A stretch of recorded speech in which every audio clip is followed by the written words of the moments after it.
Howdy folks, and welcome back to Random Acts of Violence, the video series where instead of relying on your fantastic replays to carry the content on the channel, I actually have to get off my fat arse and drive the tanks myself.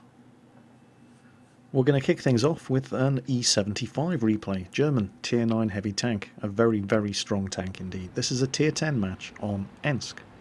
I do like this map.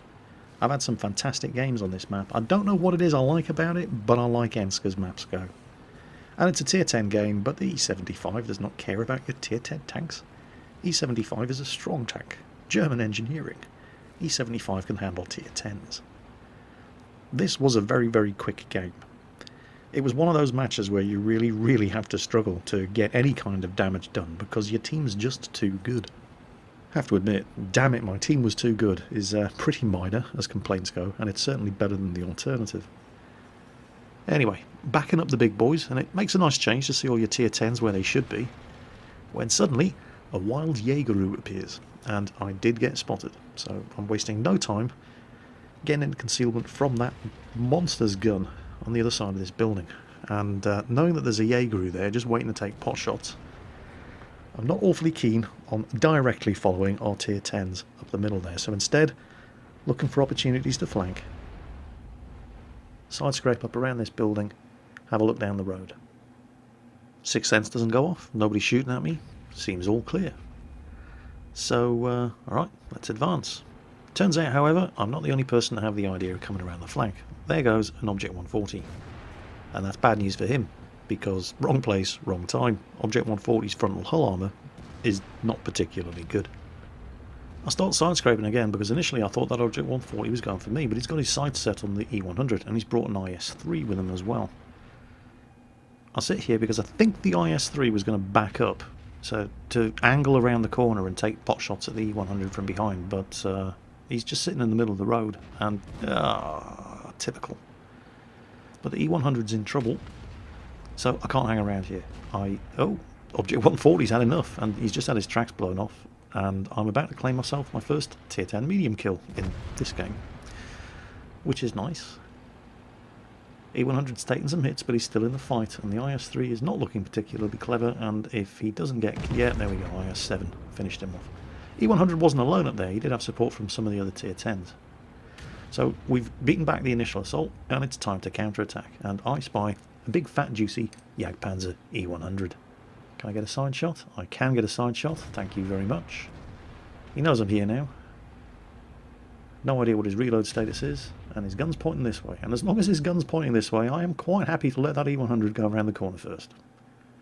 Got no interest whatsoever in getting shot by that thing's gun. But now he's turned. So, okay. And... yeah. Well, I'm not going to sit around here fighting for the last scraps of that Jägeroo's health. I need to push on and continue this counterattack. And as I come around the corner, oh, you sneaky, stealthy American artillery bastard. Gun reloads, snapshot, kill him. And I think that is the first time I have ever been hit by a T-92, and it's done no damage. So that's nice. And I got the kill. Hooray! And oh look, another Jägeroo. Angle wasn't great, but the rear turret hatch, yeah, you can penetrate that even at that angle. So, hooray. More damage done. Quick look at the map. Not really worth chasing those guys. They're about to run into all kinds of problems. Instead, I am going to... well, now that this ST1's just fired, I'll take a pot shot at him. Lovely jubbly. Chew on that one, Ivan. And while he's reloading, I'll pull back. Now... Our Jägeroo is heading the other way, and I do have all of my health, and the ST1 is damaged. And we're both strong tanks frontally. I could go down that road and take him on face to face, and probably win. But I'd probably take some damage doing it, and why take on a tank from the front, when you can sneak around the side and shoot him in the flank? It just makes more sense. You know, have a look at the map. And look just to the south of my location. See the E100? You see what's with him? It's our M40 artillery. That's the kind of game this was. Everybody was just desperate to get some damage done. The artillery's actually come up to the front lines to go tank destroyer. So, and yeah, and quickly as that, game over. Now, I was a bit surprised when I saw the results of this battle, because it certainly didn't feel like a particularly good game. I mean, it wasn't a bad game by any stretch of the imagination, but it was one of those matches where your team's just so good that you really have to struggle and push to get any kind of damage done. And yet, while it's only a second-class mastery badge, first-class mastery badges and ace tanker badges are pretty hard to come by in the E75. It's a very strong tank, and there are a lot of very good players driving it. But nearly 86,000 credits? That didn't feel like an 86,000 credit game. Apparently I spotted 6 tanks. What? Well, okay, the T92 and the Object 140 I get, but I spotted a T44? No, I didn't. I didn't see any T44s. Well, apparently I did. It turns out I'd actually done 3,300 damage, which was second only to one of the Jagdpanzer E100s. What? Don't laugh, that's good for me. And I finished first on experience earned. And that's, of course, because with the exception of the ST1, every single tank that I shot at and damaged in that game was a tier higher than me. And speaking of things that aren't tier 10 in that match, have a look at our tier 8 heavies, the VK4502 and the 110. The 4502 managed to get nearly 1,300 damage done and finished 4th on experience earned in a tier 10 game. And 5th on experience earned was our 110, another tier 8 heavy tank. Didn't do as much actual damage as the 4502, but look at the spot and damage that he got. Of course, you have to give credit to the tier 10 tanks on our team as well. They all did a fantastic job. The E100s, the IS-7, the Jagdpanzer E100s. How many times have you been on a match like this where your tier 10s all hide at the back and they don't come out until all the tier 9s and 8s have gone forward and died for them? Well, the guys in this team just didn't do that. They got stuck in. They went up front where they should be. They took the fight to the enemy, and it was because they were doing their job that we were able to do our job. I only got shot out once in that entire game, thanks to our tier 10s doing the proper job that they're supposed to do. It was a really, really good team. Speaking of games that didn't feel that good at the time, but then pleasantly surprised me when I got to the results screen, this was a match played on Winter Himmelsdorf last night on Rita's live stream. I joined Rita for an hour or two, and we had a lot of fun. This was the second game that we played, I think. I'm in the Sherman Firefly. She's in her new secret weapon, the VK3001P. I was very surprised to see her having fun driving that tank. My recollections of that machine are pretty disastrous. But then again, I was driving it back before the matchmaking buff. I was driving it when that thing could get into tier 9 games. Yeah. Well, speaking of bad matchmaking, this is, obviously we're in tier 6 tanks, and this is a tier 8 game. Now, the Firefly does have a very, very good gun, but it's not a particularly good tank. The armor's terrible, the speed's mediocre, the gun depression is acceptable. But it is a 17-pounder gun on a tier 6, so, you know, that makes up for a lot. My driving skills, on the other hand, I think, oh, I'll just come around this corner and head up to the middle, and, oh, who put that building there? Jingles, you noob. There's no way I was going to go up to the top of the hill in this thing. Not in a tier 8 match. The gun depression isn't good enough and the turret isn't good enough. So instead I thought, well, I'll come around here and I'll take pot shots at... And, you know, and this is another case of, damn it, team, stop being good. I thought, I'll come around here and I'll take shots up at the tanks. And you can see Rita's already scored a hit on one of them. Take shots up at the tanks on the hill, but... wouldn't you know it, the team just wins the hill instantly. So there's absolutely nothing for me to shoot at down here. And I honestly thought this was just going to be just another missed opportunity game, where wrong place, wrong time, nothing to shoot at, nothing to do, and then everybody on your team dies and suddenly you're left looking at all the enemy tier 8s. Well, it didn't end up like that. It didn't feel at the time like a particularly good game. I mean, I haven't even fired the gun yet. Coming up trying to get some shots at these guys as they come around through the gaps, but no, that's never gonna... is it? Maybe? Wow, I did some damage. Or did I? Or was that Rita doing some damage? Because at that angle I just didn't feel like this gun was ever going to penetrate. That was probably me hitting and bouncing and Rita actually doing some damage with the 88mm, so... great. And we're being capped. Well, it's in counter, so there's somebody in the cap circle. Now there's an E25 has sneaked around, and I don't have shots at these guys. But can I get that E25? It's a bit of a risk.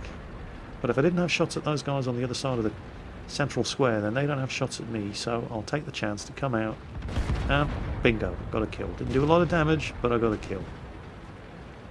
Move up, get into cover. Now, we'll be proximity detected here. These guys will know I'm here. Take a shot. Oh, crap. There goes the tracks. There goes all of my health. I think I got hit by the SU-152. Reloading time to put another one into that guy. But, well, I can't blame anybody else for that. I mean, it was all me. I made a bad decision. I knew, as I approached the corner and popped around, that the 3001 was going to be ready to put a shot into me. But I thought, well, I've got the health. I can probably put 2 into him for every one that he puts into me. But I wasn't paying attention. There's an SU-152 at the bottom end of the road, and I'm very, very lucky to still be alive. But I'm not in a very good situation. I've been in better condition in tanks before. I might, depending on what's shooting at me, might be able to take one more hit. I'm not going to hit that E25, but I might be able to get this SU-152 if he pulls back. Yep, he is. And, okay, so some damage done. Oh, a Cheeto.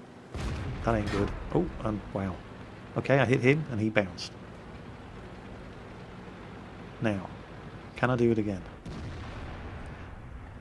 He's disappeared, which means he's no longer spotting me either. Is he still going to be sitting there with his gun pointing, waiting for me to come out? That's the question. Have I given it enough time? Oh, he's fired. I hit him again, and I stick around, and he doesn't miss that one, and I miss that one. Now, if somebody so much as farts in my general direction, I am dead. I cannot afford to take another hit. Based on past experience, I am expecting that Cheeto to just be sitting there patiently waiting for me to pop out around the corner again so he can kill me. But the cavalry's arrived off the hill, and that's made him turn his turret around, so I'm not going to waste any time. He's turning back to me, but managed to kill him anyway. I think I actually managed to put that one through his gun mantlet. The armour penetration indicator turned yellow at the last second as his gun turned around to point back towards me, but they managed to kill Rita. No. Worry not, Rita, I will avenge you. There's the SU-152. Bit of personal vengeance here as well. Second shot, trying to blow his tracks off, and that doesn't matter. Team's killed him. Only 2 of them left now. E25, ooh, just took a big hit. He's trying to make a last stand. There's a Panther 2 around there somewhere as well. Probably on the other side of the railway station. I may get another shot in. I may die. You can barely see my health bar. Type 58 going around. Oh, there's the Panther. Don't shoot me, don't shoot me, don't shoot me. Artillery's got a surprise for him. Oh, did you see that? Well, anyway, it didn't seem like a particularly good game, did it? I mean, well, it wasn't a particularly good game. Or so I thought, until I came to the results screen. So the results screen pops up, and Rita's saying, "Oh, Jingles, well done." And I'm thinking, are you trying to be funny? Because it didn't feel like a good game. Until I realised I'd done over 1,500 damage. Where the hell did that come from? And that's not all. Guess what? First on experience earned again. Tier 6 medium tank and Tier 8 game. On a city map. With no armour. But there's a lot of experience to be earned in World of Tanks if you're in that kind of position. Just keep your tank alive and keep your gun firing. But once again, as in the E75 match in the previous game on Ensk, it wasn't really me. That was the team coming to my rescue. I made some horrendously bad decisions at the start of that game, and very, very nearly paid for it with my tank. And I was only able to survive because as I dug in, the team came to the rescue. Our Tier 8s and Tier 7s, as in the previous matches Tier 10s, did their job. And as a team, we were able to fairly convincingly, not as convincingly as in the previous game, but fairly convincingly kick the arse of the opposition there on Himmelsdorf. Well, anyway, that's enough of me being carried by my team. Let's turn things on the head for a moment, shall we? Let's see me carrying my team for a change. And when you have to carry your team in World of Tanks, you want to drive either the Panzer IIJ or the BTSV. The Panzer IIJ, if you don't mind feeling dirty and spending lots of gold and having to take a shower afterwards because it's completely overpowered. And the BTSV, if you're feeling competitive and you want to at least give the enemy team a small chance. Me and Rita both have our BTSVs. This was from Rita's live stream last night. This was actually the first match that we played. In case you've never seen the BTSV before, it's an ultra-rare premium Tier 3 Soviet light tank. I think it's only been on sale in the gift shop once. If you want to get your hands on one of these things, you pretty much have to spend real money on a gift code, and they are not cheap, but they're worth it. This tank is so much fun. I'm chasing Rita to the top of the hill here. She thinks she's going to make it up there ahead of me. I don't think so. You have to turn a corner. This thing doesn't turn corners particularly well, by the way. It's like a rocket in a straight line, and it's all about the sloped armour. The armour on this thing isn't actually that thick, but it's all sloped at 45 degrees, which makes it incredibly difficult to penetrate. Top tip, and my apologies in advance to any BTSV owners out there, because I'm about to give your secrets away. If you're shooting at one of these things, aim for the turret. Yay, killed a martyr. Unfortunately, Rita has run into arch nemesis of the BTSV, the BT7. BT7's 45mm gun. Well, I was going to go for the Panzer 1C, but he can't hurt us, so instead I kill the threat, and there's my first kill. I've nailed the BT7, and now we can just take our time killing this guy. His autocannon just cannot penetrate our armour. And so we've won the hill, and oh, a Marder. Now, Marder can hurt us as well, so ramming speed, boom. Now where you going? Now where you going? What are you going to do? Now what are you going to do? Come on, come on, going to kill him, going to kill him. Can't believe it took me how many shots to kill him. And off we go. So that's kill number 2. Yes, that's kill number 2. Rita's taken some damage from the BT7. You see, they do have tanks on their team that are capable of penetrating our armour, which usually isn't the case if you're driving a Panzer 2J, and this is why I don't feel guilty when I'm driving the BTSV the same way I do when I'm driving the Panzer 2J. Oh, all the artillery. All the artillery. Oh no, they've killed Rita. You see, you can kill BTSVs. You don't have to feel guilty about driving the BTSV. Oh, hang on, that guy's aiming at me. Oh, and I've missed. Oh, that's alright, so and there's the second arty kill. And now we'll finish this guy off. And, oh, another arty kill. Am I going to get a Pascucci's medal? I've lost track of the kills. Come on, scumbag. Come on. I'll take you all on. Oh, the FCM Pack 40 took a shot. He is dangerous. He can hurt me. He's taken another shot and missed. He's dead. Now I can take my time earning my Pascucci's medal. Yeah, you can run, but you can't hide, little arty. There's a Pascucci's medal. And look at this. We thought the Panzer 3A was actually AFK. He's not. He moved. He's just either a very, very, very bad bot or a terrible, terrible AFK. And I don't care, because it's free kills and it's free experience and it's free credits. And that was, I think, my 8th kill. And that didn't last very long, did it? This tank is incredible. So that was a fun way to start off the live stream, curb stomping at tier 3 in overpowered premium Russian light tanks.